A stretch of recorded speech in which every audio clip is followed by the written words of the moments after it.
there's an infinite number of parallel Earths and alternative universes that are coexisting right now. So in one timeline, there's going to be an apocalypse. There's going to be a third world war, a nuclear holocaust, Project Bluebeam, end of the world scenario. And the people that are vibrating in fear are the ones that are going to reap that. And then on another positive timeline, or the opposite polar of that, is the EBS, the takedown of the cabal, the revelation of the truth of what's been going on, bringing the power back to the people, revealing extraterrestrials, advanced technologies, free energy, all that restored back to the earth, med beds, everything like that. And then there's everything in between. So this is what I call the bifurcation of timelines. So depending on people's vibrations, they're either going to end up in one or the other. And there's no turning back. So for those that are feeding the fear mongering, unfortunately for you, because you are keeping your vibration low, you're losing the hope and faith, you are going to end up in the negative timeline, because things are going to be getting crazy as things boil up to one final climax. And so on, like I said, on one positive timeline, what we see is a final purging. We see a solar flash that is going to purge all wickedness, all evil, all negativity, AI, everything, and only leave the just. And that's what we call the new heaven on earth as we enter the new age, or the age of Aquarius. And then again, the negative timeline is going to be apocalyptic. But the rate of your vibration will determine in which one you end up with. I'm sorry. So yeah, this is like, we still have I think a month left before the bifurcation of time. I've always believed that the bifurcation of time was going to take place sometime before the summer, sometime in spring.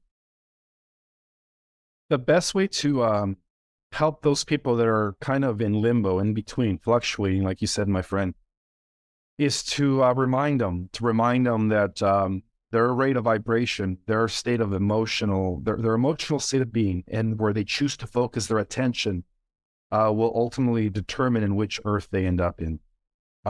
I've always personally believed that the people that are generally good, the people that mean no harm, that are in somewhat service to others, despite of their fear, I've always believed that somehow they are going to make the ascension, because after all, the solar flash is an inside job, and many people are already doing that by reaching that 0 point through the healing process, through the shadow work, right?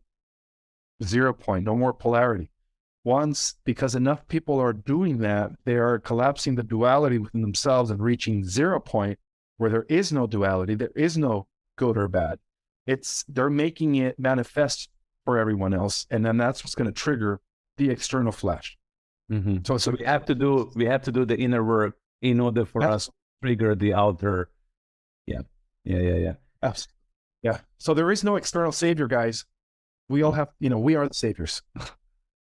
And it's beautiful explanation, Vivian. I'm passing on to you for a second that, unification from within and being able to reach the 0 point by collapsing the polarity inside of yourself, by working with your shadow and light and achieving that, so that we can then serve as a catalyst in the collective consciousness to call in solar flash to come and activate everybody else. I think it's a beautiful metaphor, or reality, that we all have to do the work.